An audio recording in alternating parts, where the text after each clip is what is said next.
FM, The Dialogue, telling your story. Hello and welcome to The Dialogue. I'm your host Ishmael Ndlovu. On the program tonight, I'm joined by Frank Nyamundero, a motivational speaker and author, as well as a family counselor by profession. Frank has an inspired life nuggets column that he writes every day. And we want to find out more from him, what makes him tick and so on.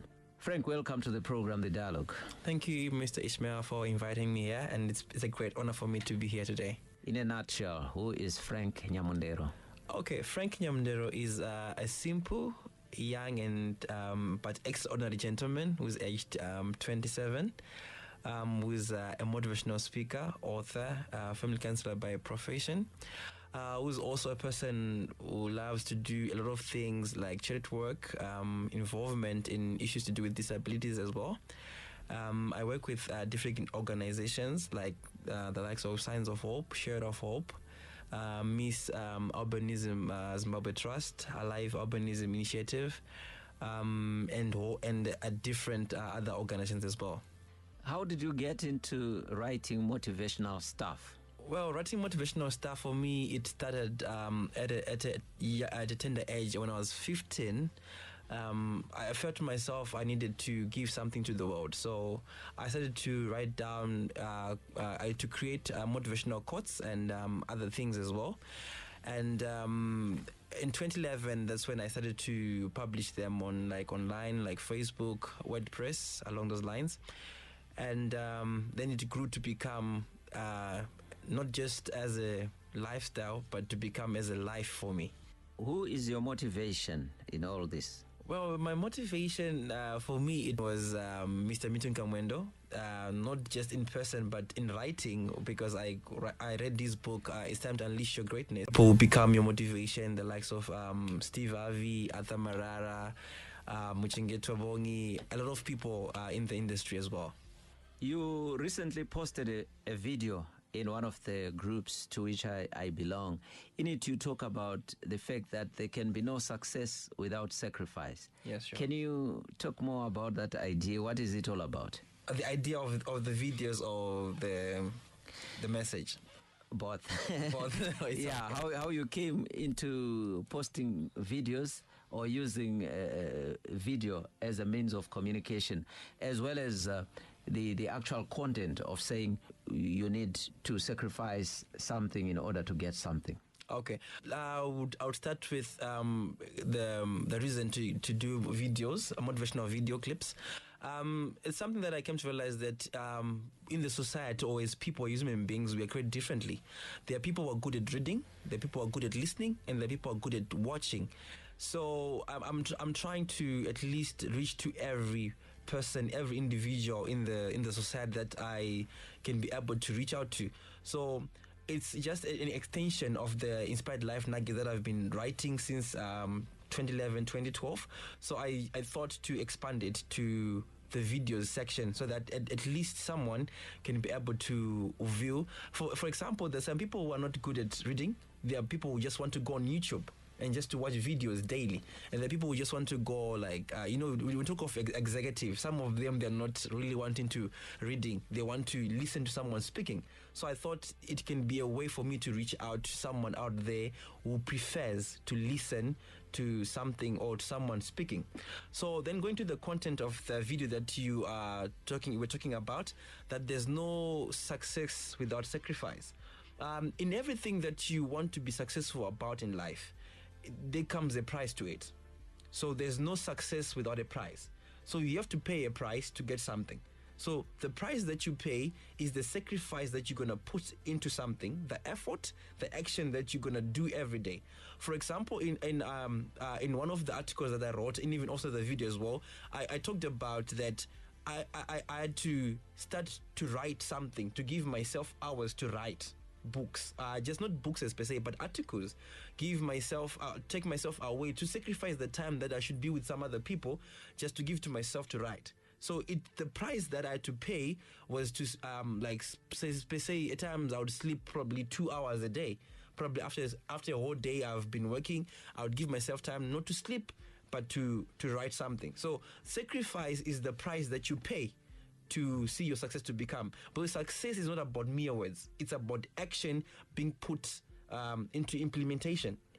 You've got ideas, but ideas will always be ideas, will die as ideas if you don't put action into it. So the sacrifice is the call to action that you say to yourself, I want to do 1, 2, 3, 4 things for my goal and my dream to become a reality. Yeah. Like in economics, they say opportunity cost. So that is the sacrifice of the next best desired alternative. Yes, what sure. would you be doing rather than what you are doing right now? So if you are going to do something worthwhile, you have to sacrifice the time that you would otherwise have devoted to doing something else. Yeah. Great. And then you also posted a piece titled "Do It Whilst You Can." And from what I can see here, it's the author is unknown, right? Yes. And then it goes like this: you cannot raise the bar while in the grave. Yesterday is gone, we no longer have it within reach.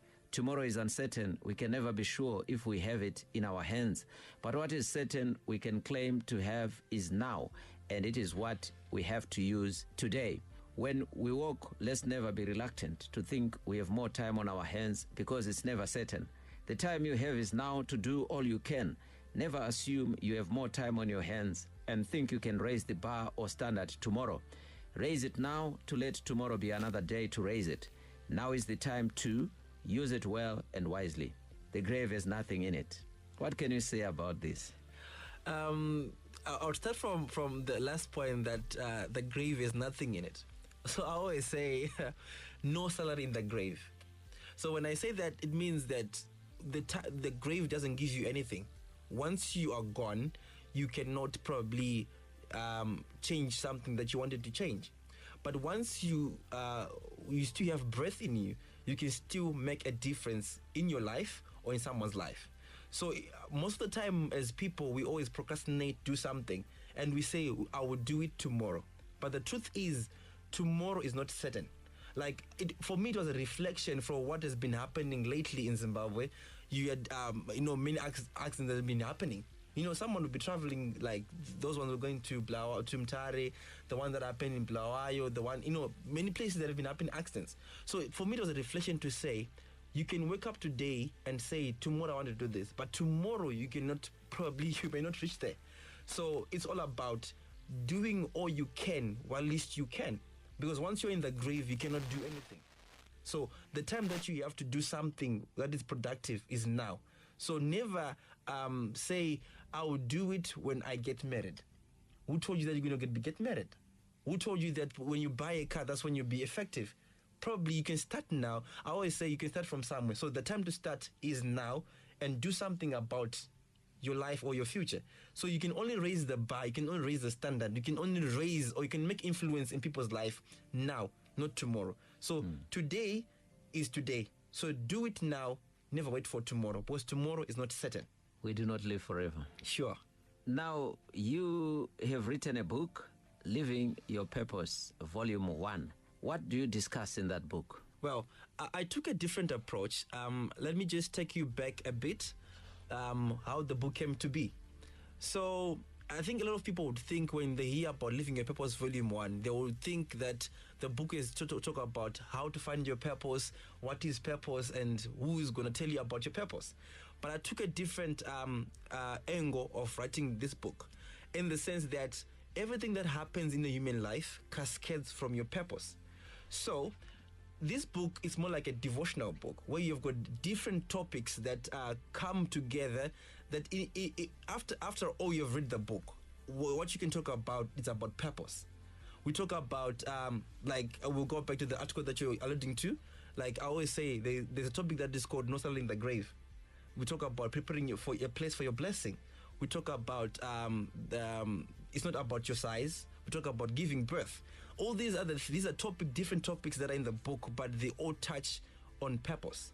So in a nutshell, Living Your Purpose Volume 1, it's a book that entails or that helps someone to find and understand their purpose in life. That's the whole discussion in the book. When can we expect volume 2? For volume 2, we should expect it probably next year, mid next year, 2019. But I'm working on other books as well, motivational books that I'm working on. So probably we might publish 2 books simultaneously. That's what I'm still thinking, but I'm still trying to probably push one brand one at a time. We're still deciding about that. So we have got volume 2 that I'm currently working on, and another motivational book that is called 100 Quotes for a Better You. Where do you find the time to write? Ishmael, I think we will go back to the point of success as a price. That's where we'll go back to, because time is never enough, to be honest with you. But there's one quote that I always love, which says, if you can't find time, then create it. So you can never find time, because time is like... we only have 24 hours. 24 hours. But you ask yourself, how does one do it in 24 hours? And, you have got people being successful, but we all have 24 hours. It's all about how do you use your time. How are you going to portion your time wisely? Like recently I had a webinar, I should say, or a presentation that I did on WhatsApp about time management, whereby I had to say, it's not everything that comes in your way that you have to take up. It's allowed to say no to some things in life. So if in your time you want to do something that is productive to you and someone comes in, you have to weigh what's important, what is the priority. You have to make a priority a priority. So it's about prioritizing, what do I want to do. So if I want to achieve something, like, where do I get the time from? It's about me creating the time to do it. So at times, that's how I said about having sleepless nights, at times having 2 hours to sleep, 4 hours to sleep. That's how it is. That's the way to go for me. So it's about creating the time. It's never enough, but I have to create it. For what you're passionate about. Yes, sure. How are your works being received? Well, for me, it's been a blessing. It's been awesome, because looking at from where I started, back in 2011 and up to now, many people have been giving testimonies about how my work has changed their lives. Some may not say in person, but some would send you messages, thank you for this, thank you for that. And some people, every time you wake up and write something, and you think, why am I writing this? But later on in the day, you have people coming back to you and say, this, you are speaking to me. For me, Ishmael, if I manage to change one individual, it's enough for me. So having an individual appreciate the work that I'm doing, for me, it's a blessing. So for now, we have been the works have been received quite well from different places. People from in Zimbabwe, South Africa, even Kenya, even America, all over the world. Apart from your writing, do you also speak? Do motivational speaking? Yes, I do. I do motivational speaking. I think that this is the main reason behind the videos, so that at least people should put the face to the person who's been writing to them daily. So at least that for me, speaking for me is not just about being able to talk to someone, but it's about changing someone's life, influencing someone face to face. So I do motivational speaking as well, but it all depends with my schedule, or at times prior to, let's say, for invitation's sake. If opportunity comes my way, I take up the opportunities and I get to speak as well. Any financial rewards to all this, or you just doing it out of passion? You know what? Interestingly, when I was coming here, I was with a workmate, and I was telling him that I'm going to Staff him for an interview, and about the works that I do. And then the question that he asked me, so, in the Shona context, like, pane begi, that kind of a thing.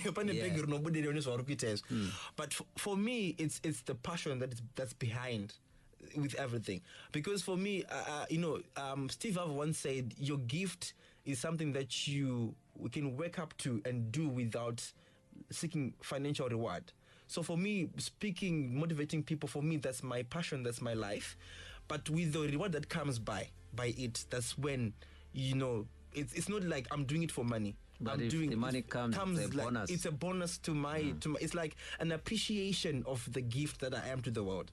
So it's not really about money. It's not like to say, that means people have to come and say, can you do this for free? No, and it's not like that. But if the need be, you need to appreciate the person who is doing the work for you. Like someone says, the board that works needs to be fed. You need to feed the body that works. So if I'm coming to speak, if I'm doing something, if people come to appreciate it, then we'll say glory be to God. That's what I would say. Where do you see yourself in, say, 2 to 3 years' time? I cannot really say where I would be, but for me, it's a desire to become not just being a person of influence, but become a brand of influence. Wherever people go to, they'll speak about, when they want to speak about motivation, when they want to speak about influence, change in different societies, they have to speak about Frank. Not being as like taking the glory to myself, but to at least be more impactful to many people or even nations as well. That's where I see myself as, like to become like a global ambassador of influence, change, impact, motivation, for just to give reason for someone to live. That's where I see myself in the next 2-3 years. What advice would you give to a budding or aspiring writer in the area of motivational writing? What I would say is most times we always think that it's not good enough to start. But what I would say is start from where you are. I'm here today because I started. If I'd say to myself, well, at some point I said to myself, I'm not yet at that level of Milton Kamwenda. I'm not yet at the level of so and so, these big authors in Zimbabwe, Africa, and worldwide. But I said to myself, I have to start somewhere.